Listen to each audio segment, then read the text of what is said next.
Gentlemen, welcome back to the channel. I'm Babyface P. Today, you guys voted, so you're getting it. I'm going to show off the infamous 25-cent Glock Trigger Job. It's probably worth a little bit more than that, but I'll show you what to polish up on your Glock trigger components to really just smooth. What we're doing here is smoothing out the Glock trigger pull. You're not going to really lose any poundage by doing this. This is going to make for a smoother and sometimes slightly crisper trigger pull.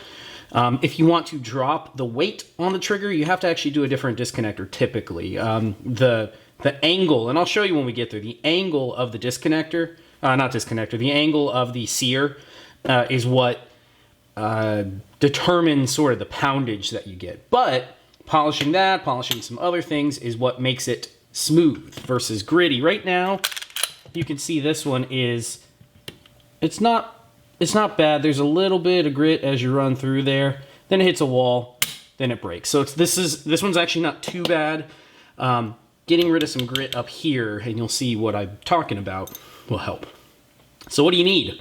The only thing you have to have is some sort of metal polish. This is an ancient thing of Mother's Mag and aluminum polish that I have. I've had this probably going on 8 years now, and it's all crusty and nasty on the inside, but it still works just fine, so I continue using it. Beyond that, a good rag will help. If you're gonna do the polish by hand, a flat rag like this will help with polishing it. But we're not doing it by hand. I'm gonna use the gunsmith's worst nightmare, the Dremel. A Dremel with a felt bit, just one of the, I personally like these triangle ones because it helps you get into crevices. And then the polish makes work a lot faster, makes everything a lot easier. Now, do you recommend using a Dremel to go grinding on a gun? Maybe not. That's why everybody makes fun of the Dremel for the gunsmith. But for a project like polishing, it is pretty much the best tool out there. So, strip your gun down. I'm gonna go ahead and do that off camera. Take your components out and I'll show you what we need. I'll be right back. All right, so we have a frame and a slide. The guts are out of the slide, just the barrel and the spring. What we're gonna be taking out of the slide is your safety plunger here. We're gonna take that out and do some polishing on that because if you look at it, this little safety pawl rides along the plunger. So having a smooth surface here with a nice radius, smooth radius is good. Polishing this is good. And then we're going to take the trigger out completely. And hold on. I'll show you when we get to it, but sear face is here. So that's actually the sear face that allows it to drop out of the way. We're going to do a little bit of polishing on the components in here. Trigger bar. We're going to do some polishing up here, but basically the whole trigger has to come out. So let's get working on that. All right, so we got our trigger components. This is everything that we're going to be working on. All of your other parts can sit off to the side. As you can see, the reason why Glocks are kind of the AK of the pistol world is because they are stamped out of sheet steel. They're pretty cheap to produce. I would love to see what one of these actually costs them. It can't be much more than, I don't know, 120 bucks for the entirety of the gun, minus maybe the barrel or something. Like these parts here are super cheap once you have the tooling set up. But when you talk about things like that, when you come to sheet stamping, you'll have a lot of times where there will be rolled edges, non-square surfaces, non-polished surfaces. They work great. These guns work fantastic, but you can eke out small bits of performances and smooth the whole action out by working on them. So, this is your drop safety. This is the safety that's the striker safety. This is the safety that is in the slide that has to go up into the slide to allow your striker to go past it. Notice my pointer is magnetic, but the way that works is when you pull your trigger, let me use my other hand. When you pull your trigger, it runs this part here, this little paw here, will run across the top of this and cause it to go upwards. So, first two things you'll polish is the bottom of this. If we set this up, you'll polish this surface here, and the flat surface on top here, not these sides. If you sit it upright, you'll see. You'll polish that flat right there. So we'll work on those. Moving to the back where the trigger sear, all of that works. Remember, anything that is metal on metal contact, you want to polish. So, well, one thing I'll say is what I was mentioning earlier with your connector here, your connector bar. The way you get a lighter poundage out of these connector bars is not through polishing or anything. It's actually this angle right here. By changing it a degree or two more steep or more shallow, that changes the poundage you get out of a Glock trigger. That's not something you can do at home. Don't go taking pliers and trying to bend this. It's not like that. It has to be stamped out at the proper angle. But again, we're not changing poundage. What we're working on is smoothing everything out because there's a lot of metal on metal. And again, these are stamped out of sheet steel. So these edges aren't nice and stoned. These edges are, some of them might have a slight lip on them from when they stamp it. So, moving back, polish all in here. Polish right here on the transfer bar, trigger bar. Polish here because there's metal on metal. Polish this curve itself if you can. Get down in here and polish that upper section going this way. Polish on the inside of this back section here. So if we turn it inside out, you'll polish in here because that makes metal on metal contact here. You'll polish the top of this. So hold on, let me put out the camera. You'll polish the top section there. I can help you see. Polish the top flat here because this flat runs on the inside of that. And then beyond that, you can polish your T. So this does drag a little bit along, or this is the path where the firing pin sits. So this is actually your sear engagement here. The firing pin actually sits across there, and then when you pull the trigger far enough, it drops out of the way, allowing the firing pin to go home. So you can do a little polishing here, that might help. But the big parts for smoothing out the trigger are the safety and the paw here, and the inside here, and then that top surface. That'll give you a much nicer, cleaner, especially these two. I find these two want to be one of the biggest. If this has ridges or grooves across the top of it from where it's been machined, you will feel that in your trigger pull. So another thing you could do, I think these are, I don't believe these are solid steel. I think what they do is they cut them out of a softer metal and then nickel plate them. But that doesn't hurt. What you can do is take a high grade of sandpaper, say like 1500, 2000 grit, really high grade, and sand this down. Make sure you're on a flat surface. Don't use anything with ridges in it. Put it down and sand across it to remove any ridges or imperfections in here, and then polish it. That's only if you have ridges here, but I've done that before and it helps smooth across there. Don't remove too much though, because remember, this is a safety, so you're looking to polish, not remove material. So be careful there. All right, let me get the Dremel out and get polishing.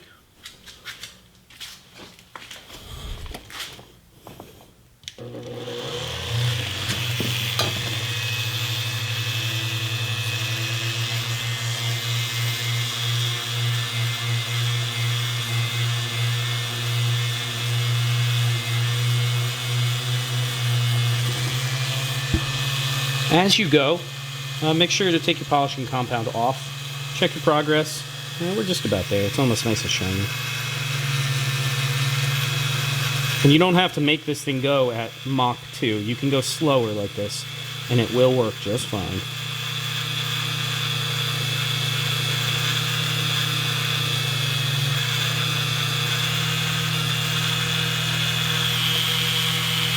Remember, these polishing compounds, they do remove a little bit of material, but it's very, very, very small amounts. So as long as you don't go crazy on this, you won't go removing surface that much material. Let's check it.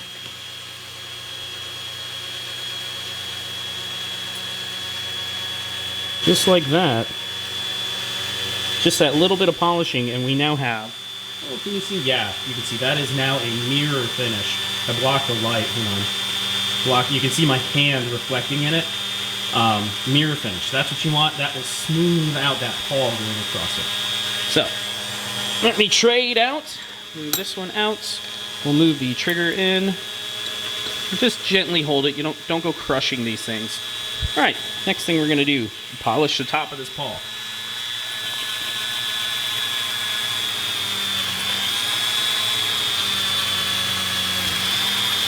If your polishing wheel gets too dirty, wipe it off on a cloth and add some more mothers.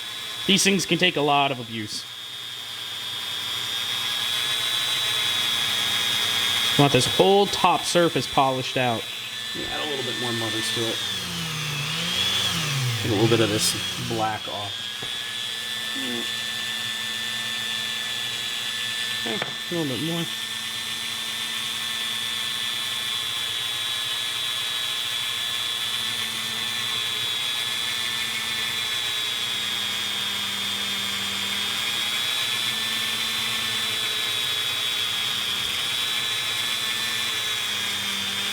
All of this top surface, whoops, I want that loose. All this top surface should be a nice mirror finish. The better you get this mirrored, the better the surface-to-surface contact will be, the smoother it'll be. We're just about there. Okay. Now on the side. See if you can see. Yeah, so let me put my hand back in the light. It's a tiny little surface there, so you can't really see the reflection, but very, very smooth mirror finish. All right, let's move to the back. I'm going to hold the trigger bar like this, and I'm going to move you guys so you can see.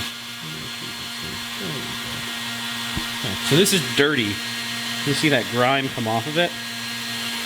We're going to take our polishing wheel, polish this whole section in here. As I go, you'll see it mirror pretty quickly. It doesn't take a lot of work to get a mirror finish on these parts.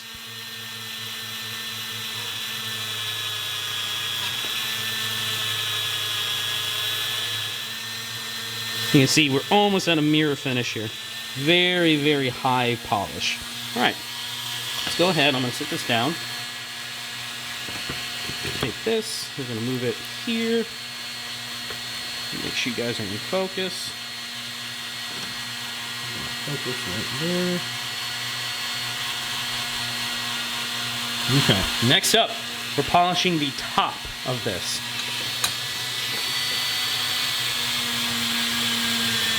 Give this a nice polish. So remember, this runs against the inside of the, well, I'll show you when we get over there.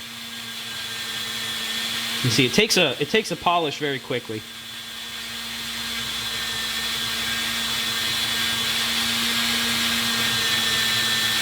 I'm going to polish across the top of the cross. This is your sear engagement. I wouldn't mess with it too much, but a light polish should not take off much material, so that should be fine. Beyond polishing that edge up, I would not mess with the geometry of it unless you know what you're doing. Just give it a quick polishing, should be good. Polish this up. I don't believe this part here is as necessary, but since we're here, we might as well do it. I don't know how much metal to metal you actually come across here. Let's see. All right. Pretty, let's see. Yeah, you guys can see that. Pretty good. Let me put my hand in it so you can see the mirror effect. It's mirrored. It's pretty good. pretty well mirrored. All right. Beyond that, let's see. We might as well polish the outside here. Not really necessary. Make sure you guys are in frame.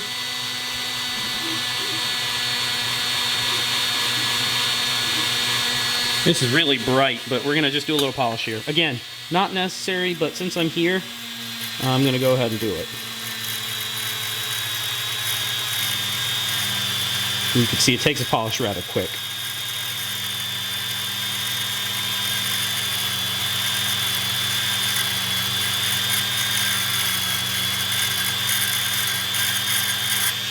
All right. Last thing to do. Take your trigger components, your trigger bar, transfer bar, whatever it's called. and push it out.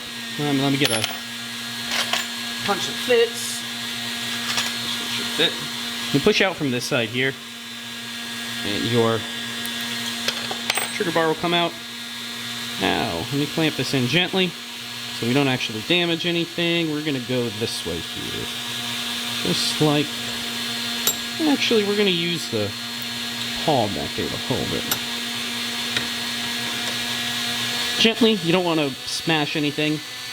We are going to polish this surface here and then a bunch of this surface here because that's where it mates.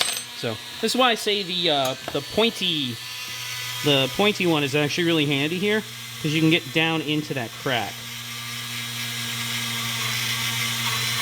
Go ahead and polish here.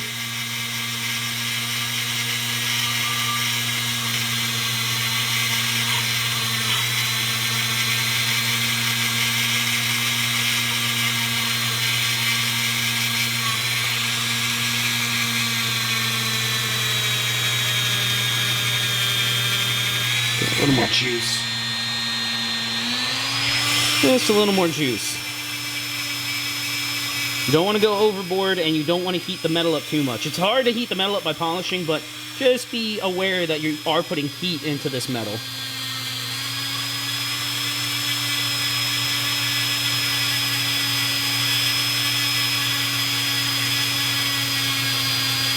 Okay, that is pretty much it. Now, when you go to put everything back together, use a little bit of Hoppy's number 9 or some CLP or whatever you have. Clean all these parts. Make sure you get all the grit and grime. Ooh, that did get warm. All the grit and grime out of all those surfaces. Clean them. We'll put it back together. I'll show you how to lube it back up, and we'll test. I'll be right back. All right, so we're done with our trigger job. Now, what do we do for oil? Currently, if anybody's curious, ALG Go Juice. I really like this stuff. I've been using it for a little bit, but not sponsored. Just actually really like it. Little drop here. One drop back here under this little lip. You'll see that coming up. That's where the trigger bar and the connector meet. So a drop or two back there. You can put a drop across here where things touch. And then your typical Glock. Drop here, one here, one here. And I like to put them on the inside of the rails as well. That is pretty much all you need in my book to run a Glock. Let's put it back together, see how it does, see how it feels. Oh, we gotta put it in. And, hold on, see if any of that grit's gone. Much smoother. You can't really tell on camera, but there was like stopping points where it would kind of go like that as you slow pulled. Those are pretty much gone. Now very smooth to the back. And it breaks. Again, this is for smoothing out the trigger. That's it. There you guys go. That is the 25-cent trigger job. That's the kind of the quick and dirty way to clean up your Glock trigger. It works really well. It's definitely something, if you're a new Glock owner, go ahead and take it. It teaches you how your Glock comes apart, how the parts interact with each other, and what to polish, and then how to put it back together. So this is a good beginner level thing where if you just got yourself a Glock, you can't break it. Go ahead and take it apart. Watch another video online. I don't currently have one. If you guys want to see one on how to take a Glock fully down, I can do that for you. But yeah, if for the time being, go ahead and check out. There's plenty of those videos online of how to fully disassemble a Glock. It's a good practice learning how to take your guns apart, learning how they work. It's always really important to know how they function. So there is your 25-cent Glock trigger job. Hope you guys like it. I'll catch you guys next week with some more content. All right, see ya.